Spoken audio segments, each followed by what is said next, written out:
Welcome to the Cyber Talent Series, where we explore how organizations are closing skills gaps, accelerating onboarding, and building high-performing cyber teams. My name is Thomas Rogers. I'm the co-founder of Skillbit, and today I'm talking with Grant Smith. He's the red team lead at Ally and the CEO and co-founder of Cybersecurity. Thanks so much for coming on, Grant. Yeah, thanks for having me, Thomas. Cool. Could you just give a little bit more about your background? Would love to hear how you got started in cyber and what led you to where you are today. Yeah, sure. So obviously I'm Grant. Started out in offensive security early on, started in the defense space mainly and working through internships and various job roles there before landing at the Walt Disney Company on their red team. Worked there for a few years, did some fun, cool stuff, as you can imagine, with Disney, but then moved on to a bank, so where I became a red team lead there. And then now I've transitioned more onto the blue team side and detection side, where we're building out detections for phishing attacks and dynamically detecting them rather than relying on threat intel feeds and static signatures. So I know you did a bunch of stuff even before that, before you got into industry. You mind sharing what you did dating back to college? You went to, a second-rate university in Virginia. I've never heard of them, actually. Just kidding. Yeah. So Grant went to Virginia Tech, which is an awesome school, an awesome cyber program. So yeah, could you share a little bit about what you did there? You actually did some work with Skillbit back in the day too. So I'd love to hear more about that. Yeah, sure. Starting off really young, I really wanted to get into security because I wanted to get around things. I like to get around things. When I was a kid, we had parental controls on our family computer. Could only do like 30 minutes of screen time a day. That wasn't enough for me because I was playing like Griopolis at the time and I had to build my city. And so found a way around those parental controls to add an admin user through Mac Safety Boot. And that was my first hack. And I loved it from there. Loved playing pranks on kids in school, hacking into the lab computers through their default passwords and making the computers talk to people when they're on them. Fun stuff like that. That all kind of came to wraps though when one of our IT admins figured out what I was doing and caught on to some of the stuff that I was doing, which may have not been legal even though I was underage at the time. They kind of took me under their wing though, didn't report me to the cops or anything, and pointed me to pen testing. I'd never heard of offensive security, never heard of pen testing. And they showed me what that was, gave me some resources on it, and said I could go major in cybersecurity at any of these colleges that I wanted to go to. And so I did. I went to Virginia Tech, ended up down there, second-rate university down in Virginia, and loved it. Joined the cybersecurity club there. That's where I really started to kick things off with my learning through the different club lessons, CTFs that we do. The first CTF I did before Meta CTF was named Skillbit. That was my first CTF, was Meta CTF up at UVA. And incredible learning experience. Realized how little I actually know, but how much I love learning in that industry. And yeah, eventually started doing internships, worked with Army Cyber Command, worked with the National Security Agency and some other schools and organizations around that space. And eventually, yeah, I was doing some challenges for Skillbit. I was doing some challenges for various CTFs that we were running down at the school, and eventually became president of the Cyber Club down at Virginia Tech for a year right before graduating. From there, landed at the Walt Disney Company on their red team, and then Ally Financial as their red team lead, and now here at Cybersecurity, doing things on our own now. Sweet. I mean, I think a theme for your background is just learning by doing and just figuring things out, even before you maybe necessarily fully understood how to do something or why to do something. How much of that is played into your professional career, approaching problems that you see at work. I love kind of the hacker mentality of rather than just figuring stuff out versus deliberating too much or overthinking anything. Yeah, exactly. And that's the mentality you kind of have to have if you work in engineering and cybersecurity, if you work in even as an entrepreneur, especially in cybersecurity. You have to be able to think on your feet and make decisions based off the info that you have and that you're able to research and figure out within a short span of time, because you're always reacting to constantly changing situations, whether it's you're responding to an incident that you got to figure out what you need to contain as fast as possible rather than figure out every single device on your network that could possibly be infected and contain it. No, you need to start with contain this, and then we'll expand out from there as much as possible. That's just an example. And yeah, as an entrepreneur, you're doing those same things. I was in a business major. I never managed finances before I started a company and never did any of that. And you kind of just have to learn about it. You got to learn on the fly. You got to do your research, but also still not over research and not get too sucked up in making everything perfect. You do the best you can and you keep moving forward rather than pausing for too long and falling behind. So when you talk to people that are trying to get into cyber now, or maybe, your direct reports, or, people that you've worked with closely that are early in their career, how does that shape the advice that you give them? Curious the types of questions you hear and what kind of advice you give people who are wanting to grow in their career, but maybe aren't quite sure what to do. Yeah. I really tell them to find an area to focus on. Security is like a broad industry. It's not just, oh, I know Active Directory or I know networking. It's cloud security now. It's AI security. There's compliance and GRC. There's so much other stuff out there that falls under security that have their own different niche roles. And if you can fill that role, most teams aren't looking for just a security person. They're looking for somebody who can fill a specific role, such as cloud security or AI security, or a red teamer that knows web apps, or any GRC person that can do their SOC 2 compliance and make sure it's up to date. There's all these different roles out there. They're so specific and so niche. You can find what you love, do that, become an expert in that, and then find a role that fits that, rather than just be a expert at nothing but generalist at everything. What have you learned about, I guess, the communication side of things within cyber, whether it's working with other teams in the organization to share, things you're finding, whether it's people that you're working with directly on your team? Because I think a lot of kind of individual contributors, when they get started in their career, and engineers in general, I think a lot of people like to kind of be in a silo and just do the work and really enjoy that. So how has your perspective on communications changed? Yeah, it really changed when I became a lead. As just an engineer or intern or red teamer, all those different roles, all ICs, as you said, individual contributors. And you don't really have to worry about what's happening above you too much. You report up your findings, you report up your project, you fix that issue, report that bug, and it's just handled by somebody else. You don't really have to see that unless it's like a remediation follow-up. As a lead, and as you get higher up in an organization, you start managing those handoffs from one team to another, and you start managing those relationships between teams.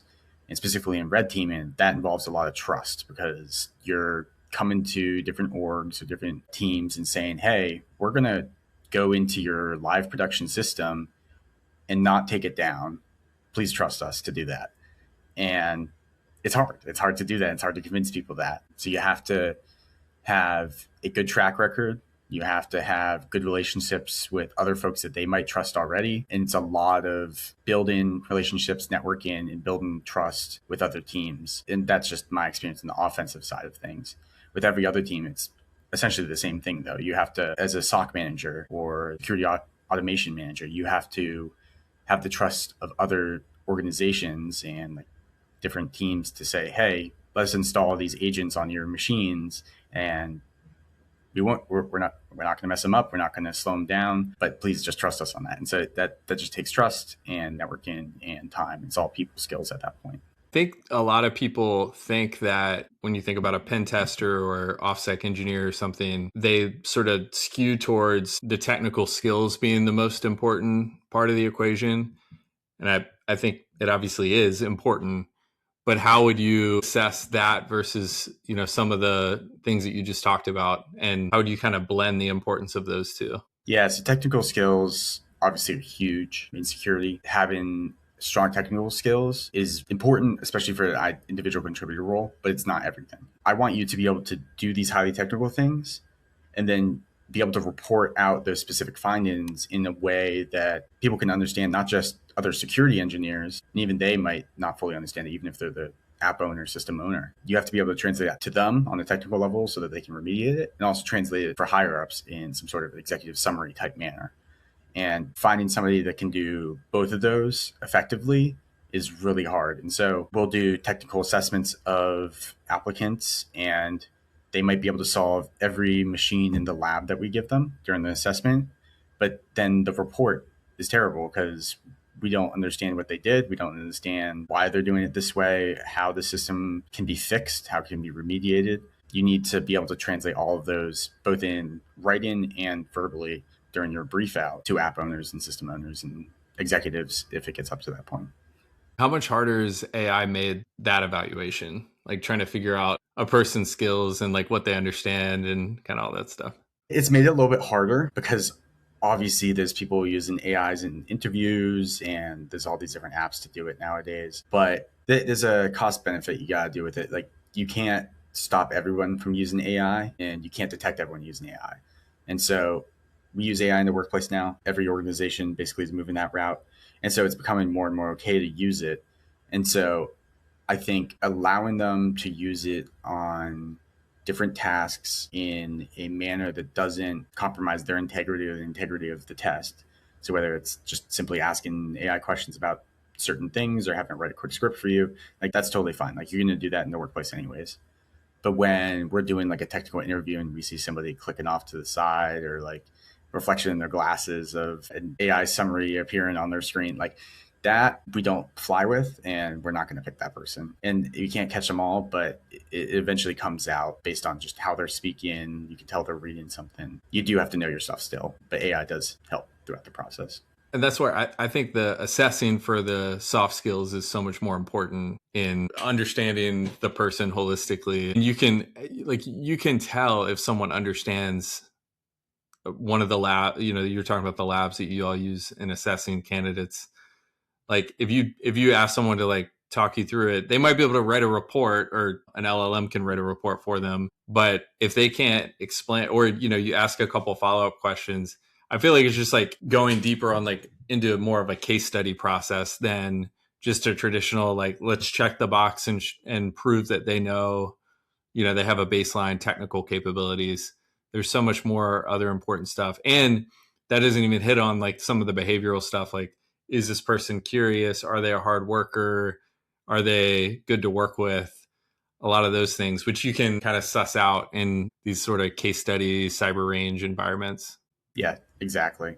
And it's so easy to tell if somebody actually likes what they do, loves what they do, is interested, just based on like a few personality based questions. Like you don't even have to dive in technically, but like if we're talking about, okay, what did you do back in school? And they're like, oh, that was part of the cybersecurity club here, or I started the cybersecurity club here because there wasn't one, or I joined all these different CTFs when I was in school. Like you can tell that person likes what they're doing and is active in the space and really interested in expanding their skill set. One of the ones we asked recently was what was the most interesting CTF challenge you've seen recently? Because a lot of the candidates we talk to will, share how excited they are about CTFs and how often they do them. And then you ask them, what's the most interesting CTF question you've seen? And they don't have an answer. That means they probably aren't actually as active as they say they are. So interviewing such an art, just trying to dig deeper than surface level and try and understand. And it's really, I think the hardest part is actually like, I don't think I ever did a virtual interview, obviously, until post COVID. And so like so many of the interviews before that were in person. And I think there's a lot you can pick up when you're able to do interviews in person that it's tough to catch virtually. And people can't just like tab switch during a in-person interview. Yep. Yeah, exactly. Makes it a lot easier. So with now you've had some leadership roles. I know you're still, you're earlier in your career too, but even dating back to college, like at Virginia Tech, leading the cyber club. How do you think about leading in cyber? Like, what do you think are some of the most important things with regard to that? Yeah. Leading cyber is similar to some other leadership roles and not similar in other ways. Like it's an interesting one because it's such a technical field, such a fast paced field, ever changing. But some of the core leadership principles of delegation and caring about your people, those are the two like big ones that I've taken away. And a lot of us who are technical in the cyberspace don't like to trust other people to do the stuff that we used to do, or we think we could do better, at least for right now. And so when you get into a leadership role, you can't do everything. There's not enough time in the day to do it. Then you're going to burn out real quick. Finding a way to give tasks off to people that you trust and that can handle them. And even if you don't trust them right off the bat, building a way for them to learn about how to correctly do it in the way that you would do it yourself and teaching them and mentoring them that way. That's the biggest part. So that now you trust this person, you've given them the insight. Yes, they might get it wrong one or two times, but now after that second time, you can trust them with that task because they're doing it exactly how you would do it, hopefully, or maybe even better because they have more time to do it. And then with caring about your people, it's very straightforward for the most part. If you don't care about your people, they're going to burn out. They're going to not like you. They're not going to work with you. It's tough. You got to come in caring about your people every day, caring about them outside work. Like they come in to work, they're not leaving their personal life at the door. It's not severance. Like they're gonna come in, and if they're having a bad week, bad month, bad day, that's gonna affect their work performance, and then that affects you. And so you got to treat them like humans. You got to ask them about their life in a professional way. Obviously, you don't want to dive into random stuff about their life if you don't need to, but you got to give them time, take care of themselves, use what flexibility you have as a leader in that organization to give them the space that they might need, give them the time they might need. Or if they're really excited and they're just like, hey, or not just excited, but they want to distract themselves with work. Like, hey, I got this task that is really down your alley. Like you're really interested in this, go focus on this and get your mind off whatever other thing you might be thinking about. So it's not just like giving them time and space. It's also, okay, here's this work that you really want to do rather than this really mundane work that you're already feeling pretty bad today. Like go focus on this fun project instead. What have you learned about feedback? Like, I'm sure it's fresh enough for you where you've been on the receiving end of feedback in the workplace, which isn't always the most fun. And then you also presumably have had to deliver feedback as well. What have you learned about how to do that? Don't beat around the bush, be direct and to the point. When you're giving them feedback, don't just say, okay, everything's good until it like adds up and it's bad. Cut things off when they're starting to get bad right away rather than waiting for it to get worse, which you hopefully won't. And also that allows them to fix that issue right away rather than they keep doing the same old thing that you don't like or is reflecting poorly on you as a leader. And yeah, it's really about just being upfront with people. And people like honesty. People can tell when you're being dishonest or beating around the bush. Like just be straight up with them. Don't give them any BS, essentially. I totally get that. And I think that the last part of your prior answer, when you talked about just caring about people, I think that sets up and makes the feedback thing so much easier when you have the relationship with the person so that they understand that this is coming not from like a place of you did something wrong, but from a place of like, I know there's more in there and this wasn't the quality that we need or something like that. We had a whole episode a few weeks ago that was about like psychological safety within teams of feeling like, yes, this person cares about me and is invested in my career. And so when the feedback comes, it's not oh no, the world is falling. It's like, hey, this person works with me and cares about me and wants me to do my best work. So yeah, I mean, I think that sets it up and makes it so much easier. So I want to shift a little bit. So I heard an interview recently with Brian Chesky, the Airbnb founder, and he was talking about, it was actually a very bullish position on AI and just how the future is going to be, it's almost going to like cut out the pure people manager, where managers are going to be kind of player coaches, where they're going to be doing work too, but they're also going to be there as leaders and managers, but not just managers. I mean, now you're running a startup, so you're obviously doing a lot while leading. And then, I assume as a red team lead, you're also, it's kind of similar. You can't just delegate everything. So what's been your experience with leading by doing? And I guess like how much real work are you doing these days? Yeah. Still doing a lot of real work. So when you first started giving that quote from him, I was kind of sussed out a little bit, but I actually kind of agree with it. And so AI allows you to do more with the time that you have. And managers and leaders don't usually have a lot of that time because you're sitting through meetings, you're scheduling things, you're delegating tasks, you're organizing, you're meeting with people. Like there's so much going on in your day. And a lot of it is just talking to people and getting things organized. Being able to do those individual tasks, if it's able to automate some of those away in a way that is acceptable to you, then yeah, hell yeah. Like, I don't know how many PowerPoint slides I've had to make. And if Claude or ChatGPT or Perplexity or whatever can make slides that are good and acceptable to me and meet the standard, then I'm going to use it to automate doing that task so I have more time to go to my extra meeting that day or something, which obviously I'm not super excited to do it all the time, but you have to do it as a leader. And you're always fighting to have more time to do more things because the more you can get done, the more you can do as a leader. And especially as a startup, the more you can do, the the faster you can grow. Yeah, I think yeah, just people able to get more stuff done than usual. And like I said, I think it was a pretty like pro AI case. It wasn't like, oh, security isn't going to exist in the future or anything like that, which I've seen some of those takes too. So it was, it was better than usual. Cool. I want to pivot and go to Surface. So could you tell us a little bit about what Surface Security does? I know you all just came out of Stealth this week, so and you have an awesome pullover already with a great logo. So for Oh the yeah, people that can thank see you.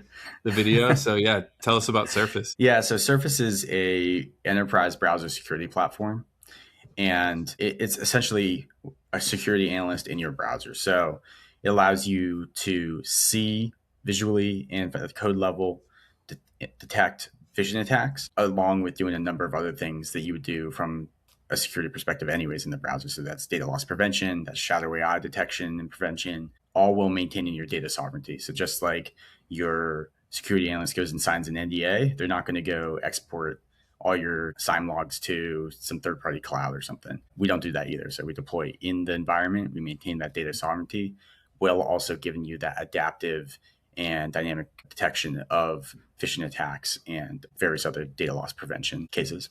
What led you to this? Yeah, it was really a gap I was seeing at every place I worked at. So when you're in offensive security, the most popular way to get in is through phishing. Still, it's a problem that just has not been solved yet. And the only way to really detect these type of attacks is to learn about the environment and build that up over time and continually learn over time. And so looking at where people are logging into, what those login pages look like, because when a attacker comes in, they're going to clone or make it look like it's a clone of your internal login page, which is different from the standard Microsoft login page or your Okta page or Duo, whichever platform that you're using. So if you create static signatures, which every other provider does currently, of those different login pages that are publicly available, it's not going to cover those targeted attacks on users or targeted attacks on organizations. And so we built a ML algorithm and a platform that does that all from a browser extension, from basically crowdsourcing from employees and contractors that data of where they log into, what it looks like, and able to detect cloned and impersonated logins from that. And then because we're already in the browser, we do all those different data loss prevention and shadow AI detection and attack surface mapping as well. And then one final thing that we were missing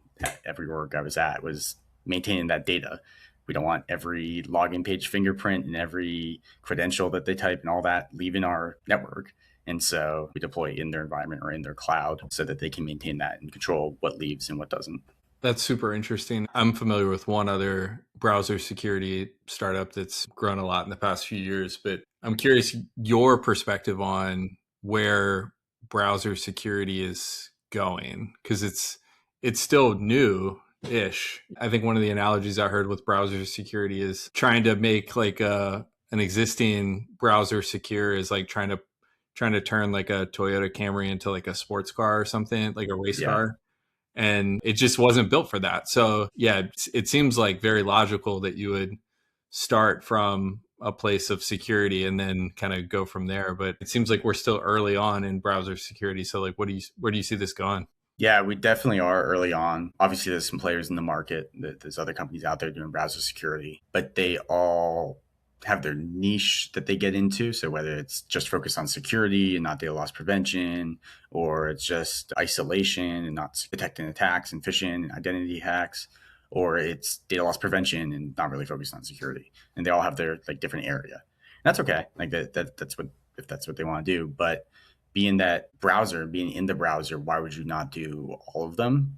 And in a better way to adapt to how AI attacks are happening right now. So whether you go to Claude right now and ask it to build a fake login page for your website and it's actually just Microsoft and you just replace the logo there from it, or you have it build or have it spin up a new like attacker in the middle type attack where it's basically like Evil Jinx, if you're familiar with that toolkit. All those different attacks, you can't signature them easily. There's no easy static signature that you can just plug in and do throughout.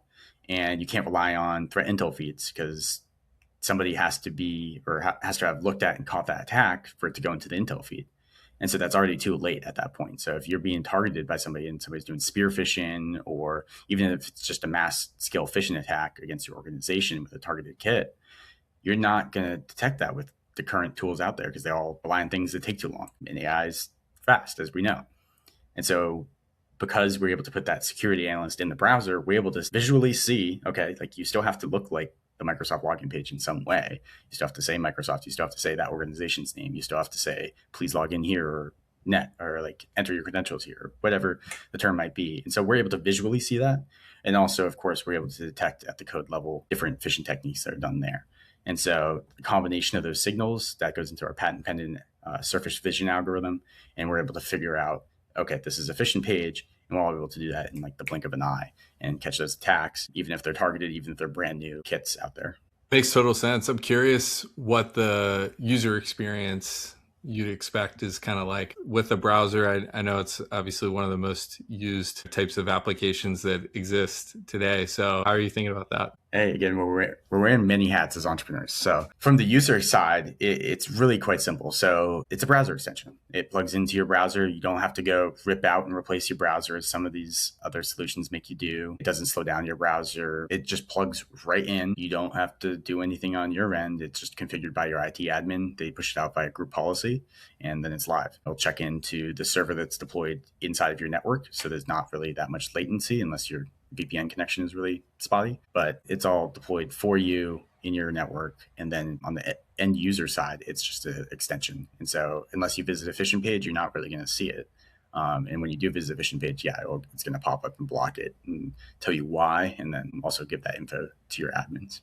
Cool. So you've led red teams, you've worked on red teams, you're leading a startup, and you've worked at some big companies. So what's that been like? Yeah, it's really, again, the wearing many hats. When you're in like a large organization, you have a lot of goals, but it's all focused on this just one thing, like just this one area of security or this one specific objective. When you're at a startup, you have so many objectives and goals, and they're all over the place, whether it's financial, marketing and sales, your go-to-market plan, your technical sides are actually building the applications and features. You have all of that you're managing, and it's difficult, but it comes back to just being driven to succeed. And so if you're at a large organization, if you fail one of those goals, like, yes, depending on the goal, it can be bad, but it's usually not the end of the world. And it isn't at a startup either, but those goals mean a whole lot more to you as a startup. And being your startup, it means a whole lot more to you as well. And so you're just a lot more driven in a startup to get those goals completed. It's not just about your performance review anymore. It's about,